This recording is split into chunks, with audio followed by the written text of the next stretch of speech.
Apa kabar kalian semuanya? Semoga selalu sehat dan selalu semangat. Meskipun kadang kita menjalani hidup ini sambil ya Allah, ya Allah, ya Allah gitu. Oke, jadi hari ini aku mau ajakin teman-teman buat ngikutin kegiatan aku sama Mama di setiap hari Kamis. Jadi setiap hari Kamis kita melakukan kegiatan ini. Penasaran? Yuk ikutin aku, tonton videonya sampai habis ya. Oke, dimulai dari kegiatan di pagi hari. Biasanya di Kamis pagi aku sama Mama itu ke pasar. Jadi kita ke pasar buat belanja mingguan, karena meskipun ada sayur setiap harinya ke rumah, tapi kadang sampai di rumah aku atau sampai di kampung aku tuh sayurnya udah nggak ada apa-apa, kayak nggak lengkap gitu. Jadi kita lebih baik ke pasar, kita beli sayuran di pasar masih lengkap, dan kita masih bisa milih mau yang sayur seperti apa gitu. Nih jalannya sawah-sawah kayak gini, tapi nggak semuanya sih sawah.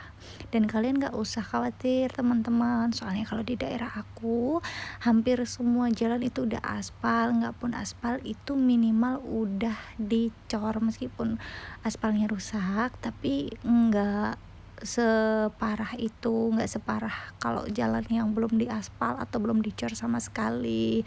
Jadi tetap halus dan enak dilewati. Nah, sepulangnya dari pasar, aku ajakin Mama jalan-jalan dulu. Ini jalan-jalan ke salah satu wisata terdekat, yaitu Embung Abimanyu. Mungkin teman-teman yang di daerah Purwosari dan sekitarnya itu pasti udah tahu banget sama Embung Abimanyu ini. Ini adalah tempat wisata paling dekat, tapi sayang banget nggak dikelola dengan baik sepertinya. Jadi kesannya itu jadi nggak terurus gitu. Tapi Mama aku cukup seneng banget ya teman-teman, karena memang beliau nggak pernah jalan-jalan. Ya ampun, aku merasa gagal jadi seorang anak. Oke, jadi ya ini suasana ketika kami jalan-jalan. Nah, selanjutnya sepulang dari pasar, aku sama mama aku itu pergi nyekar ke makamnya Pak E. Pai hujan-hujan. Pai hujan-hujan guys. Pai besreh. Oke, jadi ini pertama kali kita masuk ke area Sarian, kalau orang aku bilang ya Sarian, terus makam ya kalau bahasa Indonesianya mungkin, atau TPU, tempat pemakaman umum, tapi kalau di daerah aku namanya Sarian.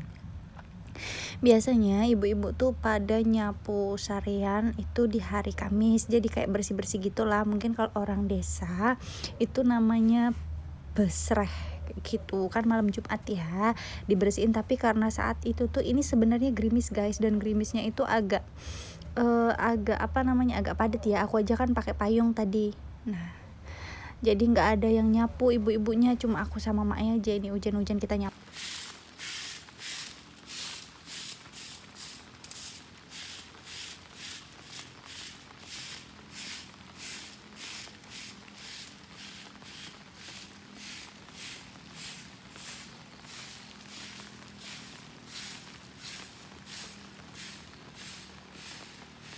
Nah, kedengeran kan suara hujannya tadi di video sebelumnya. Nah, ini makamnya Pak E. Terus yang lagi disapu sama Mak E itu makamnya Mbak Uti sama Mbah Kakung. Terus sebelah makamnya Pak E ini anaknya kakaknya Pak E, terus sebelahnya itu bapaknya. Jadi bapaknya terus anaknya. Nah, itu kan 3 berjejer nih. Ini bapaknya, yang sebelah sana bapaknya, ini anaknya cewek, terus ini makamnya Pak E yang sebelah sini. Terus selanjutnya malamnya kita bakar-bakar guys. Jadi sisa tahun baru kemarin kan aku beli nila, beli ayam sama beli jagung gitu. Tapi pas tahun baru ternyata aku cuma sanggup makan ayam sama makan si jagungnya, dan nilainya ini baru kita bakar malam itu. Jadi ini juga hujannya deras banget guys, hujannya deras banget. Nah, ini kebetulan memang dibakar di rumahku yang baru. Nanti bakal aku spill, bukan rumah sih, dapur baru sebenarnya, dapur kotor ya. Ya bukan dapur kotor juga sih, kalau orang Jawa tuh namanya pawon asap ya, pawon tungku. Nah, karena sebelumnya aku memang nggak punya sama Mae. Maklumlah semua keterbatasan ini bisa bikin rumah kayak gini juga karena merantau jauh gitu. Oke, jadi ini lagi diputer ya, kayak biar agak kelihatan gitu. Tempatnya juga masih acak-acakan banget karena memang ya baru jadi. Besok kalau udah jadi baru aku upload videonya guys. Jadi dari awal udah aku persiapkan gitu. Ini kipasnya kita ganti-gantian karena memang capek banget sampai akhirnya tangan aku lecet karena ngipasin ini kita nggak punya kipas guys. Maafkan cara duduk aku ya yang sangat anggunli. Jadi sambil dingin-dingin kita pakai api ya. Nek wong Jawa jenengi gegeni. Nek daerahmu jenengane opo? Gegeni ben ra adem gitu. Sama ya ngisi-ngisi ngisi-ngisi waktu. Nih aku ngambil piring karena itu nilainya kan ada 4 ya. Terus karena saking lamanya ngidupin api kayak gitu aku nggak bisa, itu aja mak yang ngidupin, padahal kita udah pakai arang tapi aku tetap nggak bisa ngidupin kan. Mak yang ngidupin, jadi kayak ya udah sih dibakar 2 aja, lagian cuma berdua yang makan. Baru mau matang 1, terus yang 2 aku simpen ke kulkas lagi. Duh, nyangkut. Tapi BTW kalian kalau misalnya tinggal berdua gitu sama Mae, sama mama, sama ibu, sama mami, papi kalian, sama mama, sama bunda, kira-kira hal apa yang kalian lakuin? Kalau aku sama Mae biasanya ya bercanda-bercanda gitu, karena Mae aku kan galak ya guys ya, jadi aku sering panggil Kak Ros. Kalian tahu Kak Ros kan, Kak Ros yang ada di Upin Ipin kan galak ya, jadi aku sering panggil Kak Ros gitu.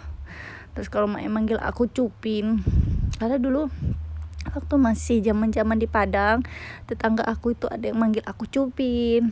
Terus kalau kakek sama nenek aku yang dari Mae, jadi tadi yang di pemakaman atau di Sarian kan kakek sama nenek aku yang dari Pae ya.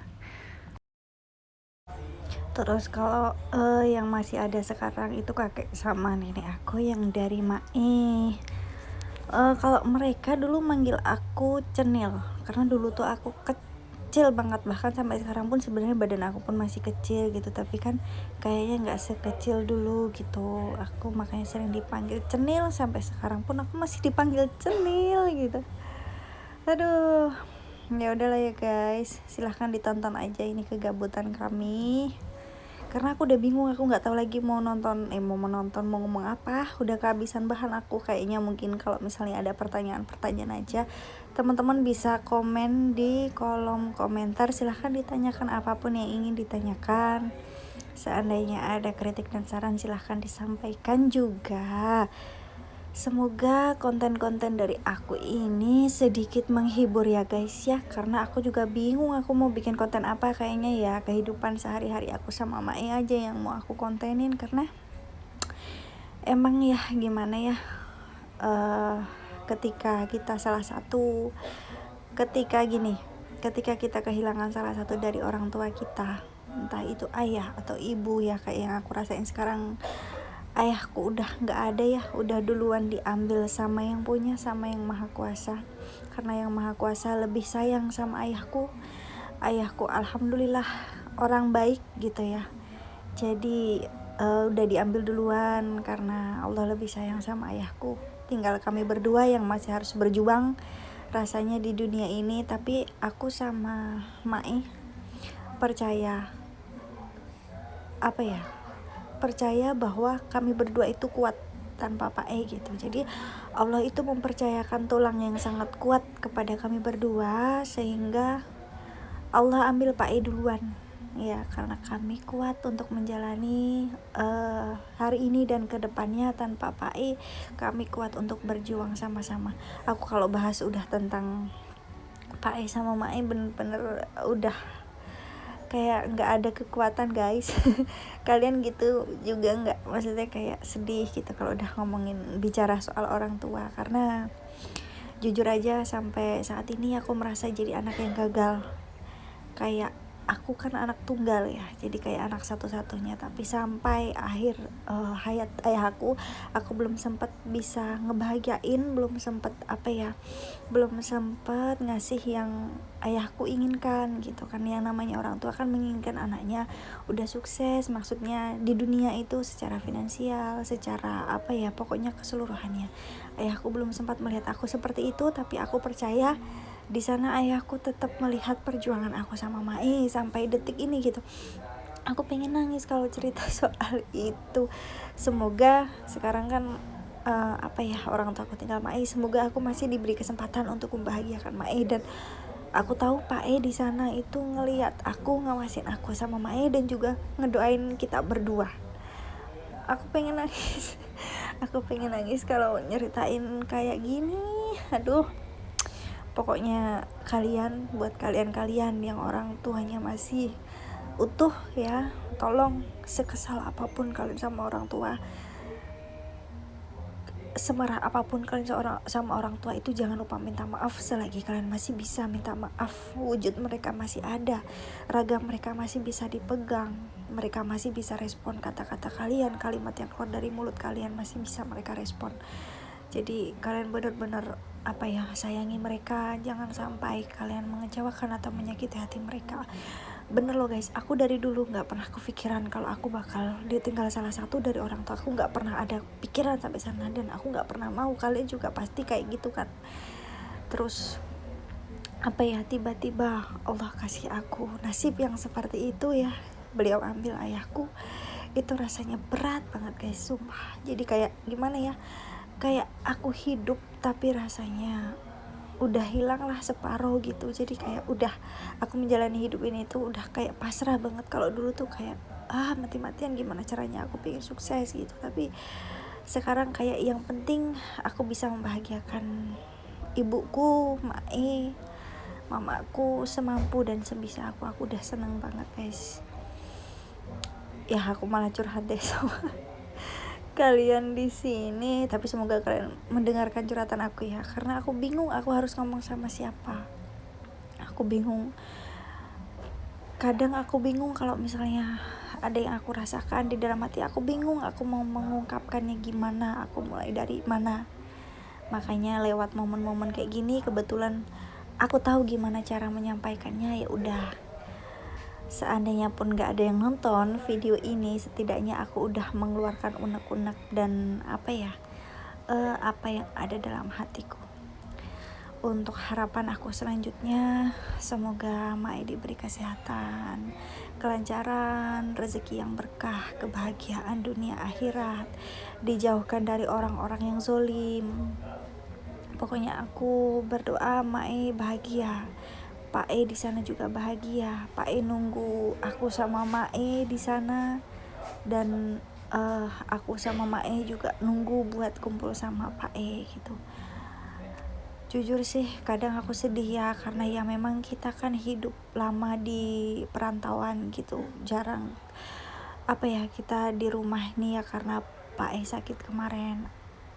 Jadi kayak masih beradaptasi sama lingkungan sekitar aku gitu. Di kampung aku lingkungan yang sedikit berbeda sama di perantauan gitu, masih kayak agak gampang susah. Kalau orang kampung justru lebih keras hidup di kampung daripada hidup di kota sih menurut aku, karena kalau di kota orang tuh nggak terlalu memikirkan. Jadi orang itu tetap bersosialisasi ya, tetap berhubungan, tapi dia tidak mengurusi urusan orang lain karena mereka tahu mereka punya kesibukan masing-masing. Beda sama di kampung. Kalau di kampung tuh jangankan kita berbuat kesalahan, kadang orang yang nggak suka sama kita kedip, kita napas saja kayak salah terus. Jadi gimana ya, yang bilang hidup di kota keras, lebih keras hidup di kampung. Pokoknya mah kalau di kampung kita kedip aja tuh ada aja yang nggak suka. Kadang di rumah kita, tapi orang yang nggak suka, aneh deh pokoknya. Aku sampai bingung, makanya kami menciptakan kebahagiaan kami sendiri di dalam rumah. Makanya aku kadang sedih banget kalau aku lagi jauh dari Mae, terus Mae harus ngobrol sama siapa, ngomong sama siapa, karena nggak kalau nggak satu circle ya artinya kalau nggak satu frekuensi itu susah gitu ya. Nggak ada yang bisa memahami Mae selain aku sama Pak E gitu. Dulu ada Pak E yang memahamin Mae, tapi Pak E udah nggak ada, diganti aku. Terus kalau aku jauh nggak ada yang ngertiin Mae, adanya ya kayak gitulah. Mae itu memang galak, tapi gini, Mae itu memang galak kayak Kak Ros. kayak yang aku ceritain, tapi sebenarnya hati Mae itu sempit banget, yang artinya hati Mae itu kecil, bukan sempit ya, maksudnya dia kecil hati, dia galak tapi hatinya tuh lembut. Kayak gimana ya, dia galak tapi nanti abis galakin kita tuh dia bakal nyesel, bakal gimana gitu. Tapi kan taunya orang-orang Mae itu galak sampai beredar fitnah-fitnah yang nggak bener lah soal Mae, hanya karena Mae galak gitu. Makanya gimana ya, kadang aku kasihan sama Mae kalau aku tinggal sendirian, tapi ya gimana keadaan guys. Sudah segitu aja aku curhatnya, see you ya, bye bye. Oke, sekian video dari aku. Semoga cukup mengisi kegabutan kalian dan kegabutan aku. Ditunggu untuk video selanjutnya. Bye bye.